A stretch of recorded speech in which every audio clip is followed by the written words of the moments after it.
from fitness competitions to starting her own supplement line. Welcome, Aeryon from Aeryon Wellness. Thank you for having me. This is great to be here. I'm so excited to have you. I feel like I've known you for so long, and we grew up together kind of near Burnaby Mountain, and we met at the gym.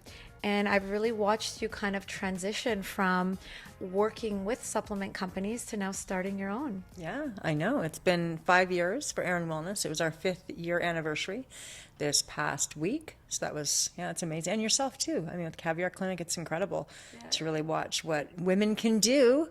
Love it. It is so fun. So let's kind of start off with going through what was that eureka or aha moment that you had when working in the supplement industry or in the fitness world, that when you were going to do your own supplement line? Like, what kind of was that eureka moment for you? Well, I always knew, I've always been an entrepreneur. If I think back when I was little, you know, you kind of look back at your childhood. I remember I used to set up my mom's groceries in the kitchen, and then I'd have a checkout till at the end. I'd make my brother push a box through and put a bunch of groceries in, and then I'd take his money and then I'd make him put it back and do it again, and I'd constantly just be taking his money. So I think about just the sales part of me. I've always loved that, and I think, and what that really transferred into was relationships, right? Sales are all about the relationships of the people that you work with. And so as I kind of kept going through life, I was a fitness competitor for many years, and that parlayed into being an athlete with one of the supplement companies. And from there, I begged them for an opportunity to have a sales job. I tripled numbers in 3 months, and then was stolen by another company. And I was with them for 13 years, and I did almost 30 million in sales with them for that time. And during that time, I always wanted my own brand. I think because that little girl entrepreneur back in the day when I was in the kitchen, I always wanted to do my own thing. And I just knew there was an opportunity for a woman to step into that space. There was a female company at one time back in the day, and she had sold.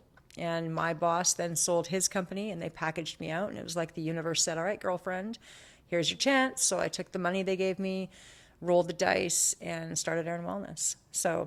But it was interesting. At my 5th anniversary party we had a couple weeks ago, my neighbor came up to me, and I'd forgotten this, and she goes, I remember when I first met you, you said one day I'm going to have my own supplement company, and here you are. So I've always kind of known that this was something I wanted to do. Yeah, it sounds like you had that entrepreneurial spirit at a young age. So I do know that you have a daughter, and she's 16. Yes.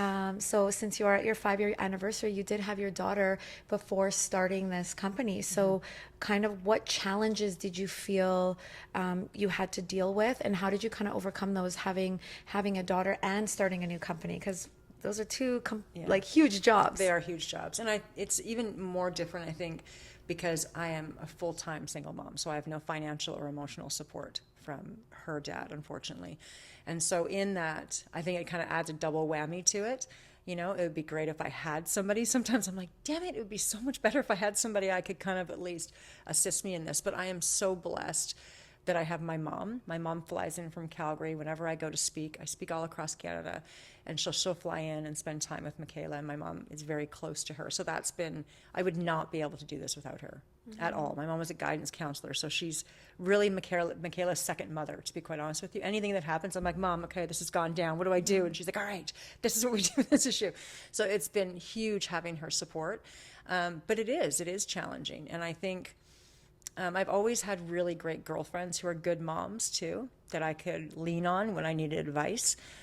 But it's a lot of work. I mean, I work 7 days a week with not only her, but also with my business, but I love them both. So it's like Aeryon Wellness is my little toddler. And now I've got, a 16-year-old who has blossomed into this incredible young woman. And I think her knowing how hard I've had to work, right, has been a big thing for her, because she knows it doesn't just come easy. She knows how much I grind to make sure that we can, go to Italy. And she had her big birthday last night and have all these wonderful things. Yeah. So I think she appreciates it a little differently than maybe other kids do, because she watches firsthand. But it's a lot. It's a lot of work. So she's 16. Is she going to come work with you? Well, she wants to be a real estate agent, which I thought was interesting. But she has to go to university first. I was like, you got to do university. You got to learn how to learn, which is, I think, what university really preps you for, is understanding how you learn. So she'll do university, but she wants to be a realtor. So we'll see. I love that she knows what she wants to do. I feel like I that's know. so important with Yeah. teens. Yeah. So she definitely does. Yes, she wants 2 kids by the time she's 27. Yeah.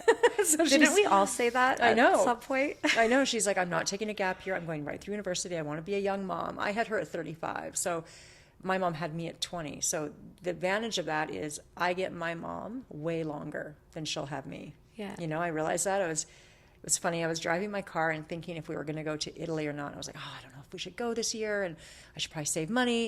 And then I had this realization that when she's 55, because I just turned 50, when she's 55, I'll be like 90.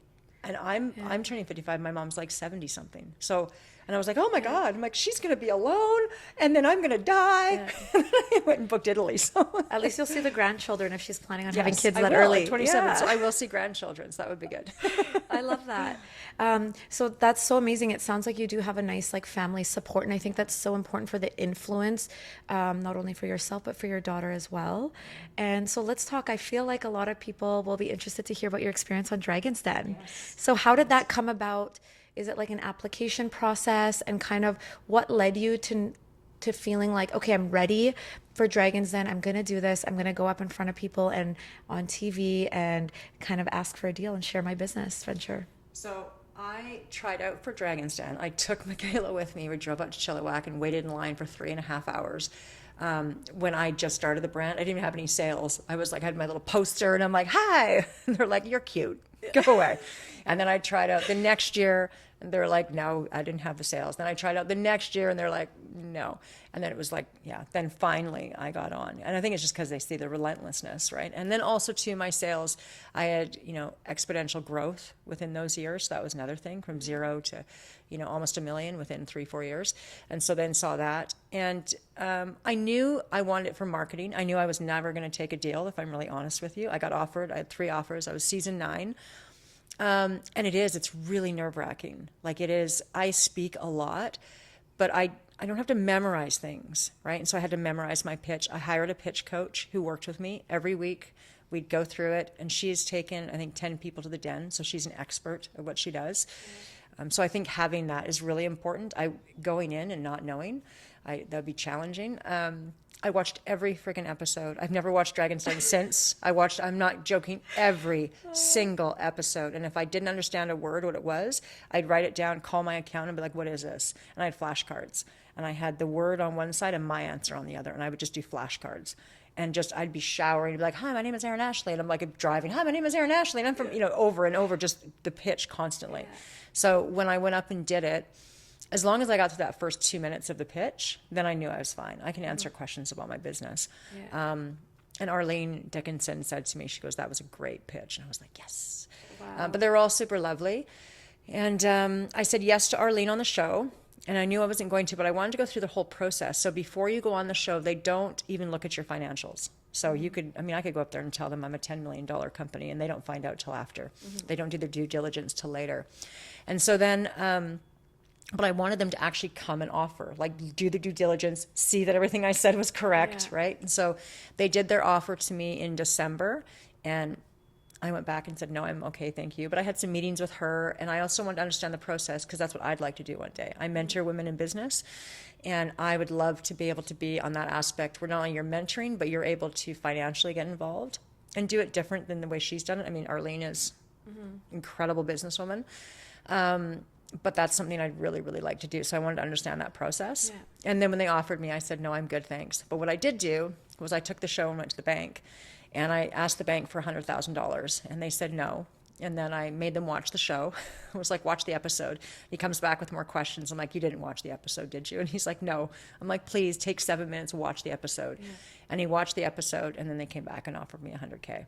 So I think that helped. I also had investments with the bank, so that helped too. But I think they really understood my brand then. Mm-hmm. And plus, when you watch somebody on TV getting 3 offers, you're like, oh, these people must. So I got the money from the bank, not having to give up anything. Amazing. Yeah. So let's just slow it down, because you whizzed past this. You went on 4 times. Is that correct? I auditioned 3 times. Auditioned 3 times, and you got on the 4th time? Yeah. Amazing. I feel like so many people would have given up and felt super defeated and sad. And what was your feeling with the first rejection? Were you like, oh, whatever, I'm going to try again?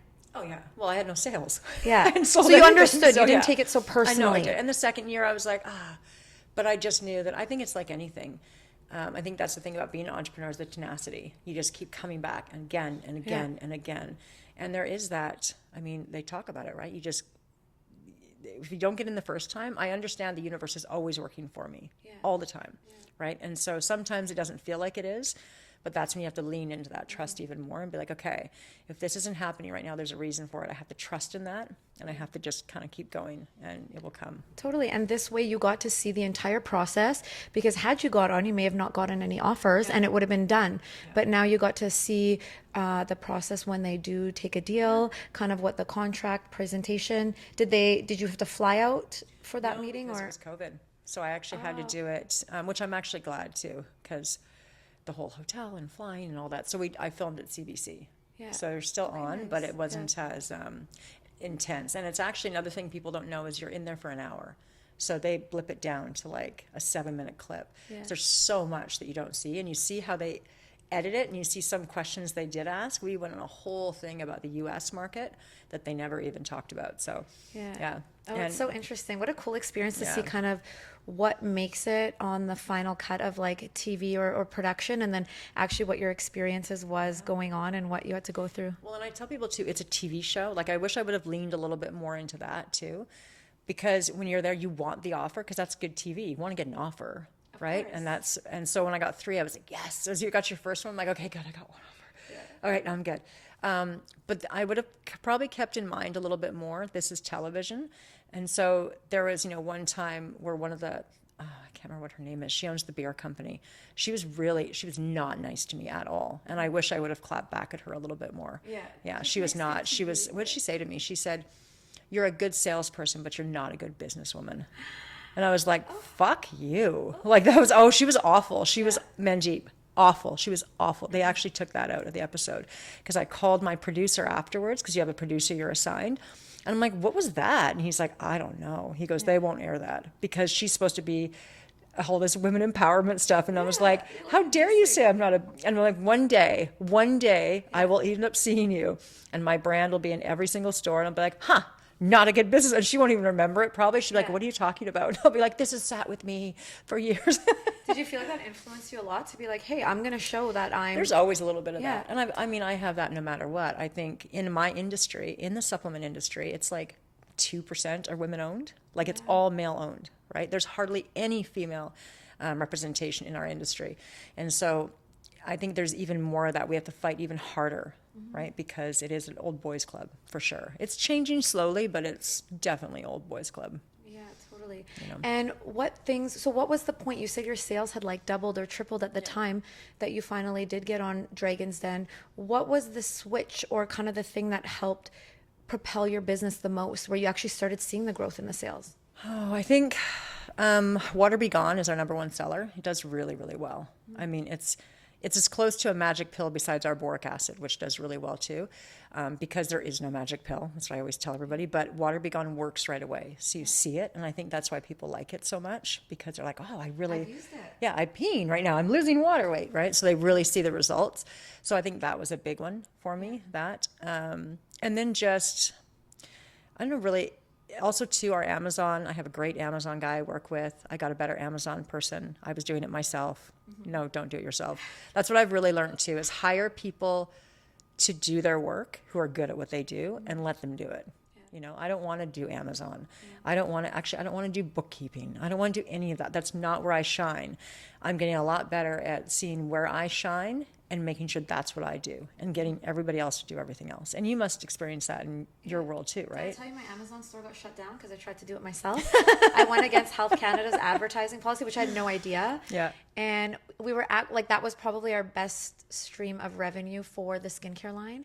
And it was crazy because we're so excited. We're seeing the sales. Now I'm like, okay, let's get into like the ads. And then all of a sudden I get an email. It's like, your store's shut down. But they don't explain why. They just say Amazon's Health Canada, and they explain some like jargon that I don't understand. I'm not an Amazon person. I don't get their lingo. It's like a whole other language to me. And finally, in researching and putting everything in Google and trying to copy and paste what they said, figured out, read the Health Canada advertising, it's because I use the word anti-aging, and in Canada you're not allowed to use the word anti-aging. It's against Health Canada advertising for cosmetics. And I was like, okay, well, I'm at this again, so I had to like go back to change the SKU of the name because the name was Radiance Anti-Aging Serum. So I was like, oh my goodness. So I agree with you. Pay where you can, where it's not your strong suit, because that time of being down could cost you, 6 months of time when somebody else would have been able to repair that and get it back on in a week or so. Yeah. Well, I mean, I have that all the time with Amazon. They're always kicking products off. I'm like, what? We've had this product on here for years. And they're like, don't worry about it. We just have to send them documents again, the same documents they've had already, right? Yeah. But it's having the expert do what they do and let them do it, right? So that's something I've learned. Was delegation like it's really hard for a lot of entrepreneurs who are so used to doing everything and wanting it their way. How did you start to delegate and like kind of let go of control? Was that always pretty easy? I still definitely have control to a certain extent, but I think watching my previous boss, I had the most incredible boss at Body Plus for 13, 14 years, Norm, and he's actually one of my mentors as well. Having mentors is a big thing, but watching how he was able to delegate and just understanding that I can't do everything, right? I don't want to do everything either. In the beginning I had to, now it's becoming more and more apparent where I'm really starting to, branch off more, but I still tend to do a lot of the day-to-day stuff. Mm-hmm. Right? But I feel like that is what I mentioned, like the non-glamorous things about business. You kind of like say, hey, I'm going to go start a business because I don't want to work my 9 to 5 and I don't want to do those tasks. But you find very quickly that you are actually doing those tasks. But if it's for a higher purpose of the thing that you love in your vision, you actually have like no problem doing it, or at least like delegating and hiring for those things. No, it's very true. And I think in business and entrepreneurship, there's been this glamorization, this glorification of like, I can do what I want. And it is hard work. It is hard work, and it takes a while to get to a point where you can even do that, or be able to do the things you want to do, like come do a podcast in the middle of the day, right? And be able to do these things. But at the same time, I still have guilt over it. Like if I'm having a Tuesday and I'm going to go have lunch, I'm like, I should be working. Yeah. I should work at least till 5, but then I'll work on Saturday, Sunday, nights.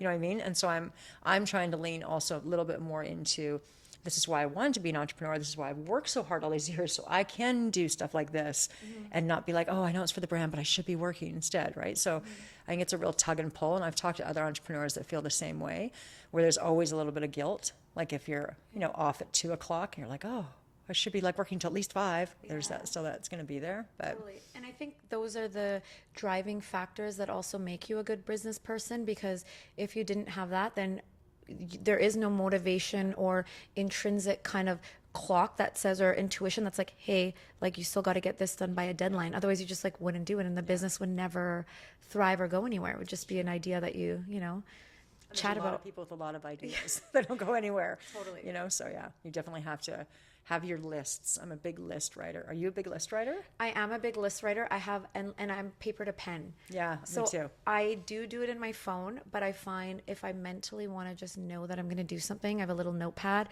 I write my top things and then I'll just cross them off. I'm a big crosser. And the dopamine hit you get of like, God. yes. So good.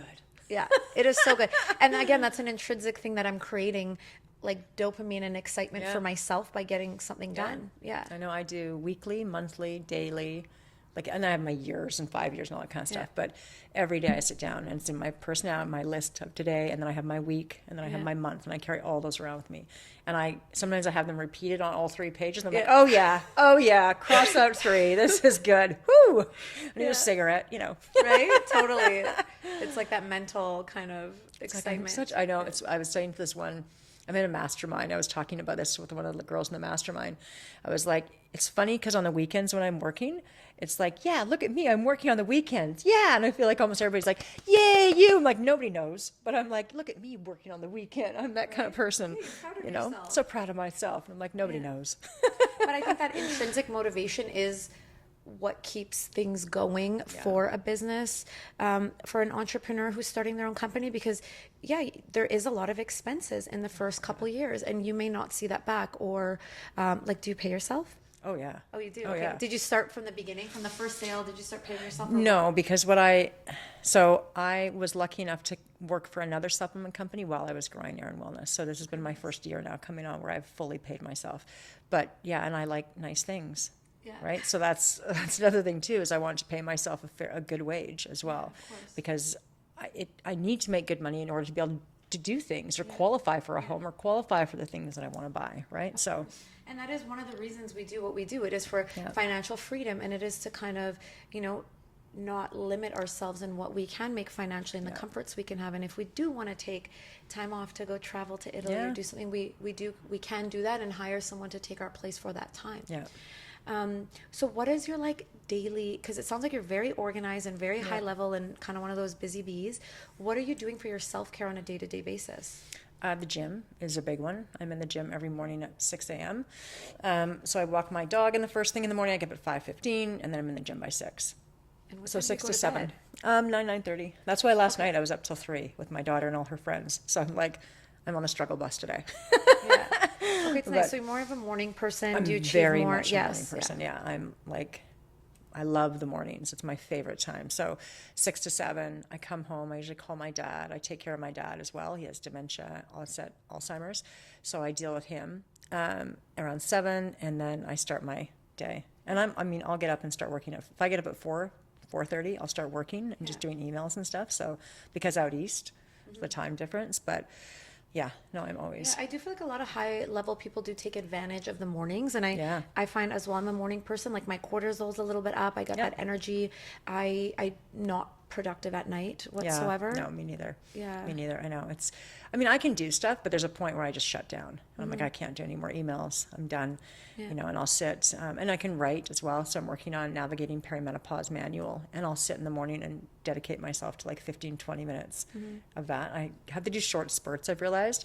I can't do I'll do 20 minutes and I'll take an Instagram break, kind of commercial break. I'm like, oh, Instagram, then back down. Okay, another 20 minutes, and I'm like, oh, Instagram.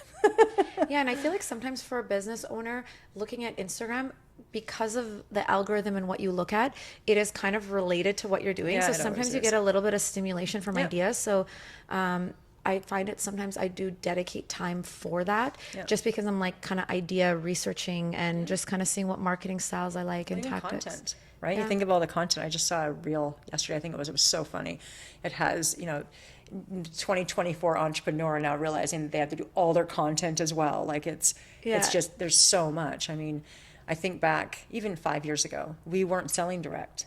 In my industry, supplements did not sell direct to consumer. It was all, your retailer was everything. We didn't have to do social media or Facebook or any of that. Now it's oh my God. So I have to sell direct to consumer. So I have to worry about that. Then I have Amazon. Then I've got my retailers. I have to worry about them. Then I've got Facebook and Instagram. And oh my God, LinkedIn, what? And then you want me to do Snapchat?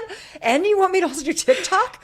When they were talking about shutting TikTok down, I'm like, that'd be fine with me. Yeah, I have one less thing to do. I'm okay with that, Totally. And each platform is a little bit of a different style of entertainment or kind of information. So you're kind of like, oh, I need to create something different for things. every single one. It's good God, people. Yeah. What did you first do with marketing, or kind of what's been the biggest impact in marketing things that you do? Is it socials or? Social for sure. Instagram's our big one, or my big one. I think the big thing I do is I go and speak. I think the biggest actually for marketing, now when I think about it, would definitely be I'm in the stores, right? I've been an account manager for 15 years. That's my roots. I like being in and talking to the people on the floor who are selling the product.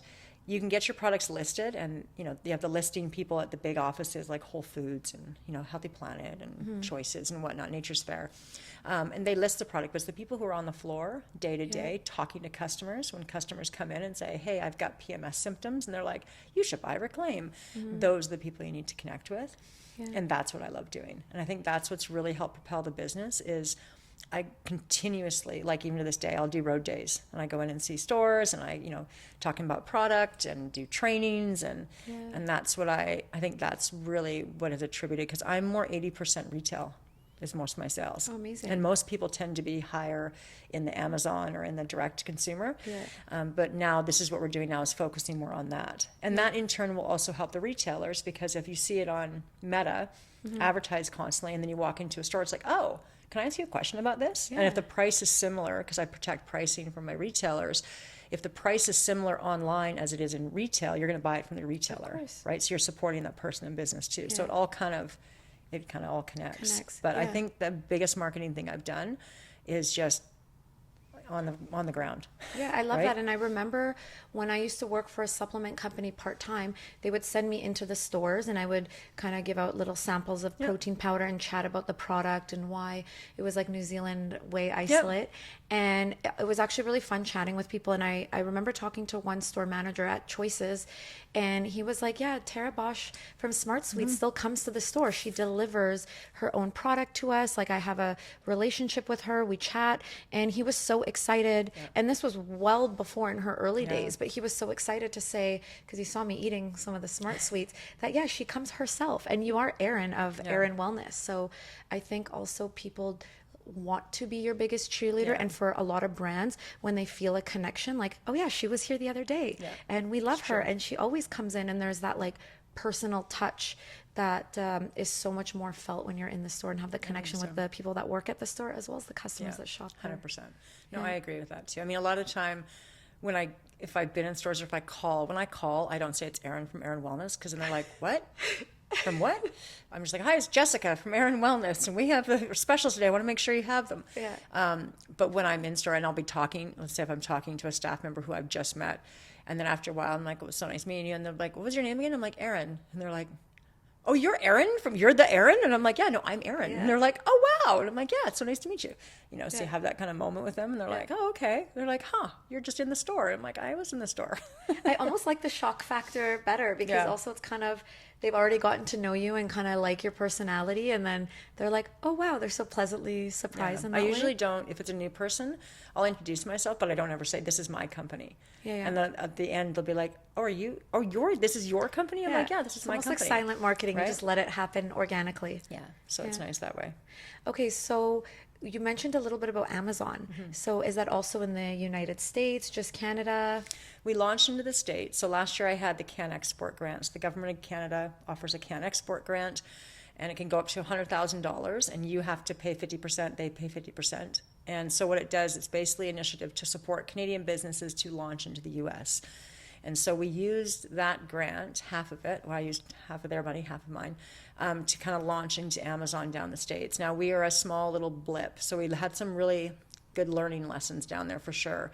I think the first one was I'd done large runs, so I did quite a large amount of product, and it was harder to move through it because nobody knows who we are down there, right? So in that, we also learned paying for advertising on Amazon in the States is really expensive. And to pay for, like, to be in the weight loss category, like Lose It, or hormonal perimenopause category with Reclaim, it's the money it costs to pay to have those keywords, right? So if somebody's like PMS and you see all the products pop up, they pay a ton of money to be there. The dollar was way more because it's US on top of that. Plus we've had to ship our product down there, pay for all the testing. We've had to do all these other steps. So it just whittles away at your bottom line. So you're not making as much. And plus the products down there are so cheap online, right? So they don't have the regulatory system we have in Canada. I would never buy an American supplement. I only buy Canadian supplements due to the fact I know we have this rigorous testing up here. But that's one of the things that end up costing us a fair bit. And the Amazon dollars cost us a fair bit. So we really learned to take that money and actually use it on Meta instead. And then our website, what we did was it directs people to the website so we can get that traffic through there. And then you click the little American flag and it takes you to Amazon.com. Oh, okay, nice. Right? So that was a way for us, because you can't get the analytics from Amazon to show the Can Export grant after, because you want to show you had growth so you can get another grant next year, right? We've applied for another one. And so if you have it going through Amazon, you can't get that analytics coming from, right? So what we did is going from Facebook to our website, then we can actually show. Like a funnel and just directing people. I do feel the same thing in terms of, like, I do like the quality of a lot of products that come out of Canada, though I sometimes feel like when you're a Canadian company, people view you as like this little cute company, of course. And it's a little bit difficult in that way because the US market is insane. There are so many more people, but also you can buy certain supplements for so cheap. I mean, I can easily look at the label and realize it's you know, Oh, not the yeah. absorbable form Yeah. or just a lower quality content. But did you have to do any testing or any extra things with your product coming into the States, or? No, not really. I mean, with Amazon, one of the things they put into place that most manufacturers up here did not have is they put a new uh, third third party testing. No, it wasn't third party testing. It was a certain GMP, Good Manufacturing Practices, certification. My manufacturer already had it, but they wanted a third party one, and so they had to pay 30 grand to have that, and that's what also held us up too. It was a lot of bumpy learning lessons with Amazon.com, the US market, but now we have products down there, and so the focus now is with the new Can Export grant, we're going in with much better a viewpoint of what we need to be doing to make this successful this time. So I'm hoping we get it. But Yeah. I mean, I it's a feel like your learning. business is a perfect example of kind of doing and like learning as you go. Oh, yeah. Because there's so much you can't read in a book. And also with the new social medias, new algorithms, new advertising, marketing, you can't keep up. By the time a book is written, if it's more than just general principles, it's already out of date. And 100%. it's really hard. So I think in business, especially with products, you do have to just do it and you kind of figure it on the way. Just throw it against the It will wall and cost a does it little stick? money each step, and But so is you just university. totally exactly, and you just hope you You don't know? make like expensive Really big mistakes that you mistakes. can't kind of Yeah. come back on and Yeah, and and in bring that about. too, I mean, I think every single time we've done something like that, it's, I would realize I don't need to do a large run of American products. I don't have to do 3,000 units. That's insane. Why would I do that? I could do my regular 3,000 Canadian and put 500 on top of that. Totally, Right? So it was an expensive lesson. But in that, now I know better. And when I talk to other women who are going into business or who are doing business in the States, I know I'm kind of like, I would, Yeah. it's a different market down there. Yeah. So eventually I'd like to be in the UK as well. I love England. I'd love to live over there. And once my daughter, in the next 3 years, my life is going to be very different. She's going off to university, and I'm going to have a lot more freedom. And in that, I'd like to be in different countries working. So if I could be in the States for a bit and work, depending on what happens down there in the next year, we'll see if I'll go down there. But in the next 6 months, 4 months, November. But definitely England for sure. I'd love to be over in the UK and Europe.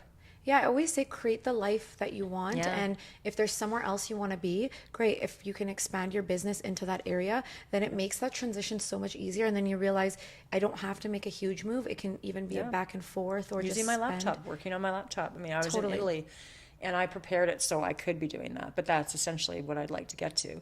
In the summer months for my industry are a little quiet. Once you kind of hit June, everybody's like, this is where I'm at for the summer. Yeah. Up to that, they're like all Totally. trying to get into their bikinis. So June to actually this week, I can feel it, the percolating, because right now we're doing planning for 2025, right? So all the companies are sending you their giant Excel spreadsheets and marketing plans. And so you have to plan out your flyers and what's happening for 2025. But you can feel it percolating right now. It's starting again. I'm like, okay, Yeah. all right, it's ramping up again. Birthday's over. Summer's over. Totally. I know every business has its kind of ups and downs little for when the quiet time. supplier demand kind of changes throughout that season. So you did mention that females are a very small percentage of like supplement companies. How do you feel like you stand out, or how do you kind of still have a voice amongst, all these kind of big really giants. big companies that have been around and buying each other? I'm sure there's a few that are kind of gobbling a lot of the smaller ones up and kind of increasing their power in that. I think they go through phases. So about 5 years, actually more than 5 years now. Sorry, it would be like 7-8 years ago when my boss sold to Body Plus sold to Jameson, and then also Lorna Vanaheg sold as well to Jameson. There was a bunch of kind of takeovers that were happening. They were kind of gobbling up, and I think it's been quiet for a bit. In the next couple of years, I think it'll happen again. There'll be these little companies like myself kind of coming up, and these other big guys will come in and be like, okay, we'll take them. Yeah. How I stand out, the big thing that we did, and this is how I got on Dragon's Den as well, is we have QR codes on every product. And when you scan the QR code, you have a complete program. So my idea is that there is no magic pill, as much as I would love to sell you one, except for Water Be Gone and Up and Away, my boric acid. Those two get that one, that title. But in that I want to create, because I understand how confusing health and wellness can be. And you have to put the work in. We were talking about this before we got on the podcast. But I mean, you can't just take a pill and be like, everything's awesome and it's all going to work. You have to put those habits in place. And so many people feel so lost when it comes to that because there's so many conflicting information. And so by scanning that QR code, you have a video where I explain the product in detail. You have tons of education. Like on our Reclaim product, we talk about perimenopause, PMS support, because it can be used for both. We talk about the 4 phases of a woman's cycle. We talk about menopause. Like we talk about all of it in this QR code. You get all this information. You have 2 meal plans. You have workouts. You have affirmations. And where that stems from is I have 5 pillars within my brand. And I think that's what also differentiates ourselves in the thoughts you think. They are the thoughts you think, the friends you keep, daily movement, nutrition, and lastly, supplementation. You know, you can take all the ashwagandha and stress support product in the world, but if you're in a negative, fear-based state of mind, you're still going to be stressed and you might be sick, right? So it's really important to get the way you're thinking and viewing and how you want your life to be, kind of what you just mentioned, and how you're going to do that. And in that, you need the tools, so we're giving them the tools. So I think that's what really differentiates us amongst anybody else, because nobody's doing that. So that's a big one. And I think being, you know, I think I'm one of the only, I think there may be 1 or 2 more now just beginning to come up, one of the only female, 100% female-owned, female-focused companies in Canada, right? So we definitely target on women. Guys can take our stuff too. Don't take the boric acid. It's a vaginal suppository. So, and if your boyfriend's taking that, you might want to have some other questions. But you can't take that. But for the most part, everything can be taken by guys too. But I really want to focus on women. And then also the public speaking is what differentiates too. Going out and talking to women and being in the stores and doing consumer lectures on perimenopause and hormone health and all those things. Yeah, I feel like you can really see that you love what you do. Yeah, I do. And the education piece is so important because it is so confusing and people are just taking random things. It's the same with skincare as it is with supplements. And you ask them, hey, why are you taking that? They literally couldn't tell you why other than, oh, my friend is taking it, or I saw this, I want to take it. And then when you ask, hey, what are your concerns though? What are you trying to solve? And it's like not related to what they are. So education is definitely a huge point. And I do feel, I don't know if you've seen those reels. I keep seeing these like funny reels on Instagram where it'll be like somebody sitting at home and then it's like, okay, drink more water because it's healthy. And then the guy's drinking water and there's the next one, don't drink water, it bloats you.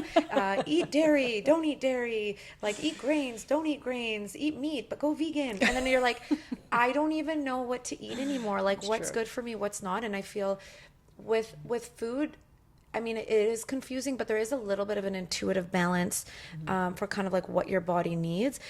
With supplements, we don't have that because a lot of them can look very similar. They're like in a pill. Your body doesn't intuitively say, I need ashwagandha, but you have to have a little bit of that education to know like, hey, I've not been sleeping well, or my energy's been a little bit low throughout the day. Maybe there's something hormonally or with adrenals that can help support that during this phase of my life until we also deal with those other pillars and the cause of what's going on in there. No, that's very true. But that's great. I love that. I actually had an opportunity to go through your like website like months ago when we first kind of chatted, and we touch base, I feel like every few months.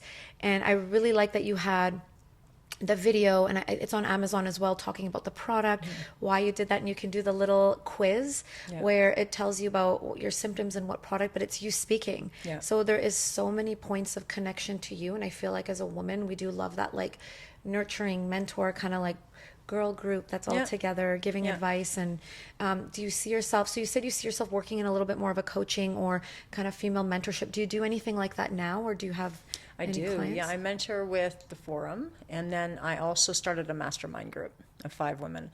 I was in EO Accelerator, which is entrepreneur organization, I think it is. I don't know the code name for it, but EO, and it's a large group of entrepreneurs across Canada. And so I did the Accelerator, which is kind of their mini version.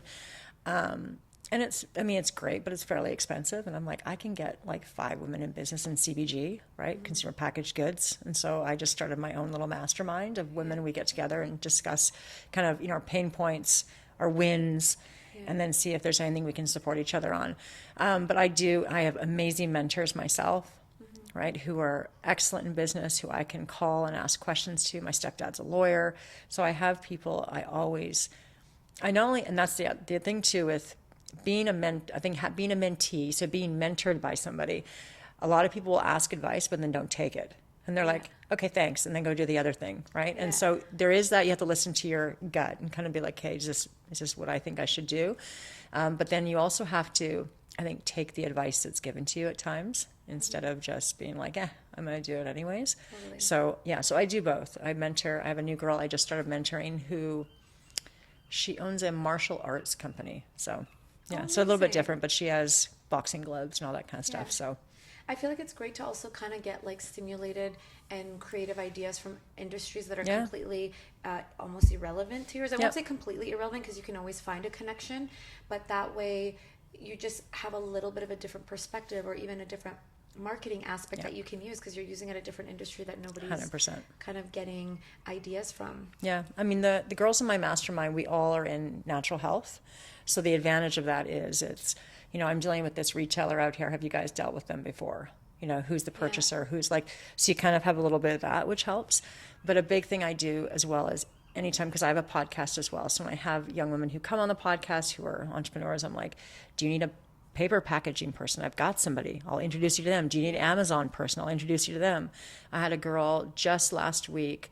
And oh my gosh, she was just, the Amazon people were from the States and they were just charging her like it was insane how much she was paying. And I'm like, you need to meet my Amazon guy. And so, Don called me after and he was like, oh my gosh, this poor girl has been paying like way too much money. So whenever I can, whenever there's an opportunity to support another woman, I'm like, who do you need me to connect you to? What do you need, right? Unless you're selling supplements, then I might be like, we're too close. Yeah, I can't do that, There has to be a little there's a degree of, line. like, I'll help anybody, but when you're trying to like start a supplement brand, I'm like, I'm not the person who's going to be able to mentor you. I'm sorry. No, and I think you do have to have that good boundary because otherwise you want to enjoy that person and for what they have to offer, and you don't want to build resentment. And I feel like when something is too close, it's really easy to build resentment. One of the boundaries that I have with Caviar Skin Clinic is I don't I have a non-compete. Like, you can't be working at another cosmetic clinic at the same time. And it is in the contract. I do go over it because I just say, hey, I just want you to know this is a thing that's really important to me. I don't want to have resentment towards you later. What if that clinic charges a different price? What if they're now messaging you personally? How are you going to funnel who goes to which clinic or what? And I don't want to have that negative thought. And so I remember I had somebody and they were like, oh, I'm going to go work with my friend. And I was like, whoa, wait. I do have a non-compete, so you're going to just have to make a decision. I'm fine either way. It's been lovely to have you. I'm happy to continue to have you. But if something is like closer to where you live, or of course you have a different relationship with this person, by all means. Though with both, I was like, I'm going to get resentful really fast. And those aren't kind of the connections or relationships that I would like to have. So I try to be very clear in my boundary. I will sit and kind of go over the contract of what kind of my expectation is or what it's going to take if you did want to work here, and kind of the training I do. There's so much that I feel like you give as a mentor, and it's fine if someone's in a different industry and you're happy to give back, but when it's really close, it's like, oh, it's just so many things. You're like, I can't even be myself or say the things that I want to say because I know. Well, and I mean, at the end of the day, you're not going to get the best of me. If you're starting a female supplement brand, you want me to mentor, like, I had one instance where that happened. They're like, this girl has questions. She's starting a period care company. I'm like, absolutely. And I'm thinking it'd be like tampons, that kind of thing. Yeah. And then she's like, I'm starting like a PMS like supplement company. And so I emailed, because it was the Forum she was with, which is a great organization. I'm like, this is a little too close to home. She's like, oh, good point. I'm like, I'm not. And I emailed her and I'm like, I'm not going to give you everything you need, because I'm going to always be a little bit holding back, right? And so in a mentor-mentee role, you want to really be able to open up and be authentically and say everything, right? And give the best advice you can. So, yeah, definitely. I didn't. Yeah, didn't no, go and further. that's totally fair. I would feel the same way. Yeah. There is some things that you just got to keep to yourself, or if you're about to launch a product, like you kind of are just doing it your way, and you have your timeline of things. So what would you say, like, as a mentee, for other mentees out there looking for a mentor, starting a business, or that already have one and want a little bit of help, where can they go about finding one, or what kind of traits should they look for when looking for a mentor? I think the Forum's a great place to start, the Forum for Women Entrepreneurs. And it's based here in Vancouver. They have organizations out in Ontario. I got involved with them before I started Aeryon Wellness, and I would go down to their 8:00 meetings where I just had my pen and paper. I was like, I'm going to start a supplement company. And Erica, who is one of the main ladies at the Forum as well, she'd be there, for breakfast. Like, she remembers me when I first came. And I used to come once every month, and I'd sit there and listen, and I'd write all the notes down. So the forum, I think, is a great place. And there's like WEBC, right? Women Enterprise. I think that's another one, Center. I don't know all the, but they're really great. And I think if you even just put in Google looking for a mentor, or I mean, asking somebody, people love to, I mean, I always love to help people too. So if somebody came to me and said, hey, can I have 15 minutes of your time? I want to start a brand. What do you think I should do first? What's the first thing I should do? What's the first thing you should do, since is check out, if you have a name, trademark the name. I cannot tell you. I had somebody just buy a trademark off me because they went and started a whole entire company using my trademark name that I've owned for a long time. So they had to buy it off me for $40,000. So, I mean, trademark the name first. Own the name of your company. Make sure you can get it as a website. Make sure you can get it on Instagram. Like, make sure you can get the name. And then that's one of the biggest things I would say to people. Because a lot of people don't trademark their names. I've trademarked every single Aeryon Wellness product name myself. You don't need to pay a lawyer $2,000 to do it for you. It's like $400. I've done it myself too. It's so I've simple. trademarked a lot of things. How easy is it? It's very easy It's for very the Canada easy. side. Yeah. I haven't done some of the Yeah, US. the US, I would hire somebody. Yeah, it's a little US, different. I hired to do Aeryon Wellness's trademark, but up here, it's very simple. Totally. And I do agree because so many of the domain names are already taken. And for example, if you don't need the domain because it's like an offshoot brand, but you're like, okay, but I want this name, then it's really unlikely that the person with that website domain has the trademark too, because they're paying for this website that's not being used just in case of a sale. And they're not going to go also pay the $450 each time to trademark. Well, see, everything. I had the trademark, the website, .ca.com and SA. So they had to buy everything off me. Oh, amazing. So I feel like that's your organization skills at Me work. and my business partner, actually, we bought that together. But, and that was, I couldn't believe they had started like a full-blown company.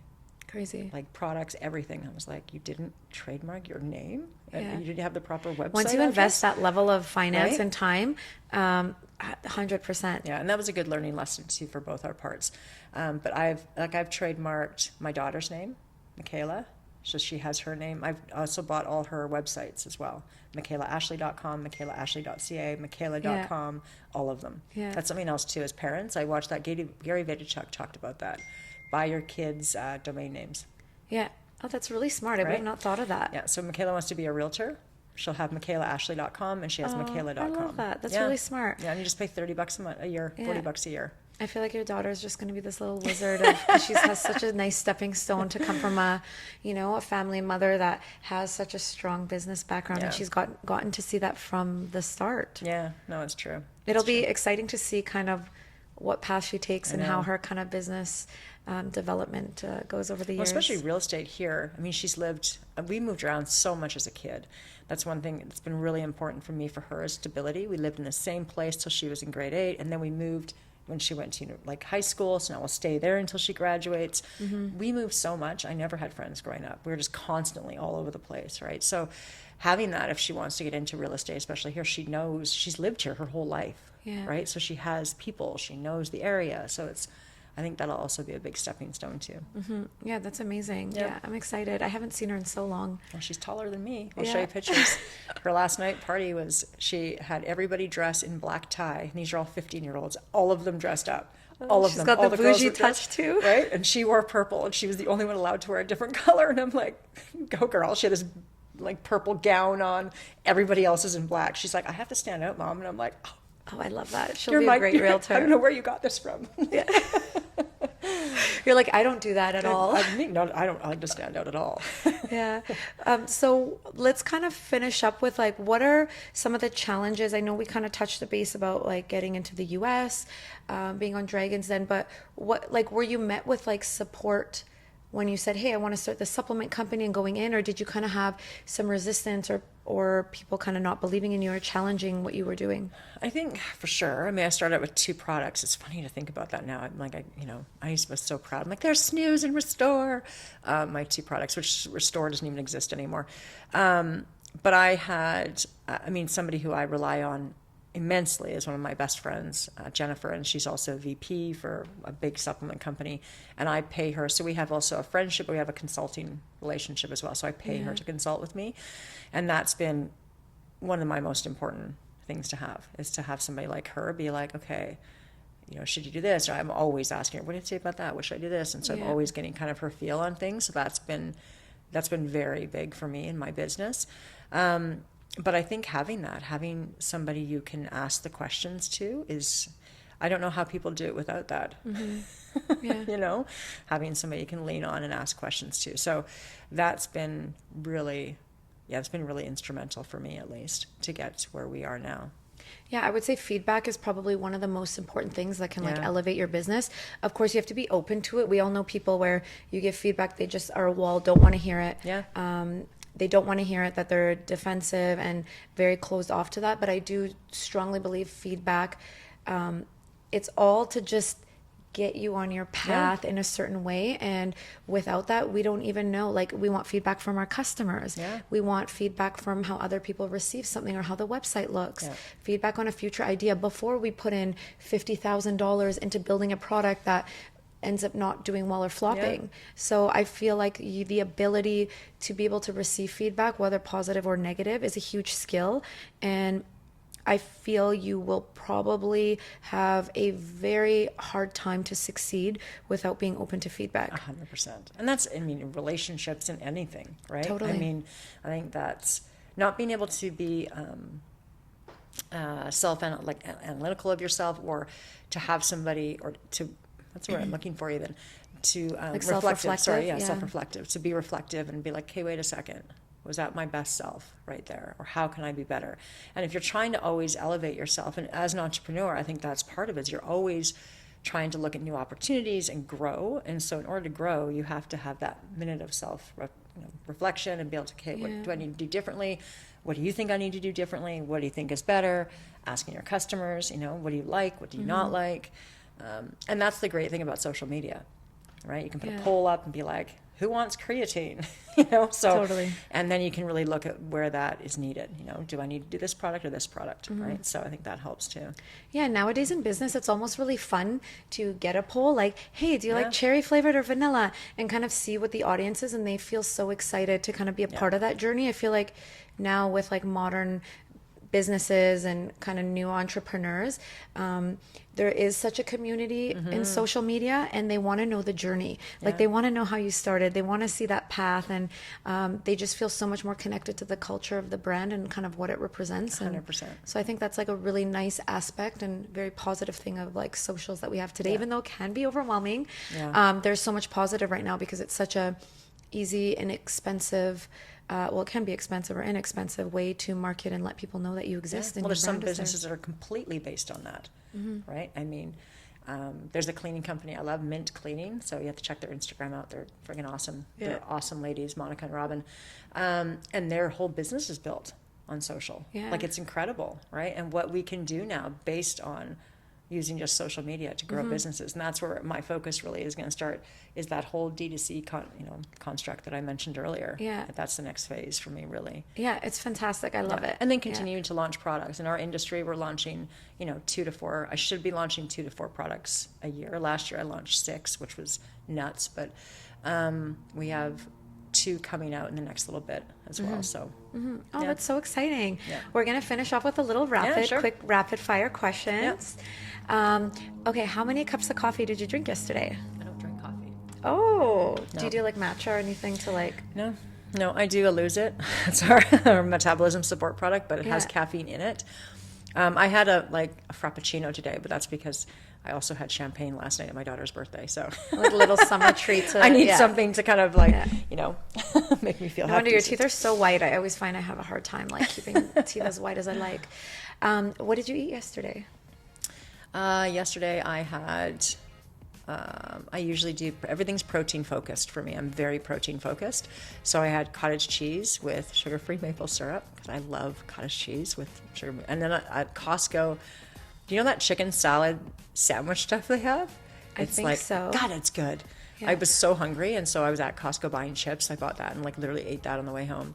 And then last night, I don't think I ate much, to be honest with you, because it was just full party mode with 50 teenagers at this place I rented. So I didn't eat much. What's your favorite supplement from the line that you have? Reclaim is my favorite child. Yeah, I call them my children, but Reclaim's my favorite just because my daughter uses it and she's 15 for, PMS and for hormonal balancing. I use it. I'm in perimenopause. It's made a huge influence for my perimenopause journey. So I think Reclaim is my favorite. Yeah. What's one daily habit that you wouldn't give up? The gym. The gym. 100%. What's your favorite exercise at the gym? I tend to be legs is my big thing, but I'll do the leg press and I can go up to like 420 pounds. So I do really heavy. So how many plays is that? It's like I start with 45 on each side. Yeah. So I start with nothing and do one leg at a time just to warm up. And then I do 45, then 2 45s, 3 45s, and I'll do 3 45s. And then a 35 is usually my max. And then I go all the way back down and I take the 35s off the 40. Yeah. And so that really kills my legs, but I love that. Unreal. Your body will be so good as you age because weightlifting is so important. You need, ladies, lift weights. Yeah. No, it's so important for health, especially as you get older. The more muscular your body just looks better. Who doesn't want like a curvy, tight body? The more muscular you are, the longer you live. That is hands down what it is. So if you want to have longevity, you need to be lifting weights. Yoga's great. You need to lift weights. And the more calories you burn, so that's a plus for me. Your metabolism is faster, right? Like it is. It's 100% the way to go. Lift weights. Totally. Well, it's been so fabulous having you here. I'm glad we got to connect and chat a little bit about deeper with the audience. Where can people find you? Well, we're all over social, but I just did the website, aeryonashlie.com. I think you guys probably put a bunch of our little handles in there so you can find us. Sure. But yeah, aeryonwellness.com, not aeryonashlie.com. You're like, website. I have that one too, though. I do have that one. Yeah, aeryonwellness.com. Well, thank you so much for coming. It's been such a pleasure, and we'll keep in touch. Yeah, thank you for having me.